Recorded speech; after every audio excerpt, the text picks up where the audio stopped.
স্বাগত সবাইকে UA news 24 চ্যানেলে। আজকের বিশেষ খবর হলো পরিত্যক্ত শৌচালয়ে ঝুলন্ত নরকঙ্কাল, আত্মহত্যা নাকি খুন, তীব্র আতঙ্কে কৃষ্ণগঞ্জ। পরিত্যক্ত শৌচালয় থেকে নরকঙ্কাল উদ্ধারের ঘটনায় এবার চাঞ্চল্য ছড়ালো নদিয়া এলাকায়। শনিবার নদিয়ার কৃষ্ণগঞ্জ থানার ভাজনঘাটের একটি পরিত্যক্ত শৌচালয় থেকে পাওয়া যায় ঝুলন্ত কঙ্কাল। ভাজনঘাট পঞ্চায়েতের ফার্মের মাঠের রাস্তার ধারে অবস্থিত ওই কঙ্কালটি। স্থানীয়দের দাবি ওই কঙ্কালটি মানুষেরই।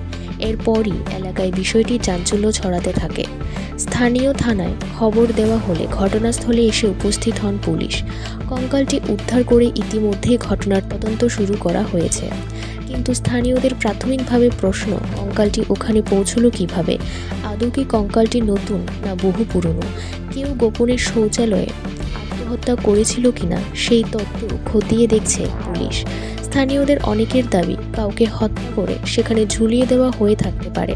যেহেতু পরিত্যক্ত, তাই সহজে সেখানে কারোর পৌঁছানোর কথা নয়। কিন্তু মৃতদেহ পচনের গন্ধ সাম্প্রতিক এলাকার কেউ পেয়েছে বলে মনে করতে পারছে না।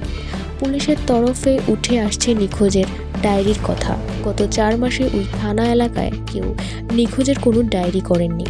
ফলে এলাকায় কোনো মানুষের কঙ্কাল হওয়ার সম্ভাবনা খুবই কম। এর জেরেই রহস্য আরও ঘনাচ্ছে। আশেপাশে বা দূরের কোনো এলাকা থেকে কোনো দুষ্কৃতী ওই কঙ্কাল এখানে এনে গোপনে রেখেছিল, সেই তত্ত্বও খারিজ করে দেখছেন তদন্তকারীরা। স্থানীয়দের তরফে এই ঘটনার দ্রুত তদন্ত করার দাবি তোলা হয়েছে।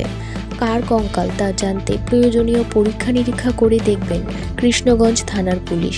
প্রসঙ্গত, জুলাই মাসেও এমন কঙ্কাল উদ্ধার হয়েছিল নদিয়ার পাশের জেলা হুগলির চুঁচুড়া থেকে। স্থানীয় পৌরকর্মীরা সেই কঙ্কাল উদ্ধার করেন পৌরভেট থেকে। সকাল সকাল সাফাই করতে গিয়ে একটি কালো পলিথিন ব্যাগে দেখে তাদের সন্দেহ হয়।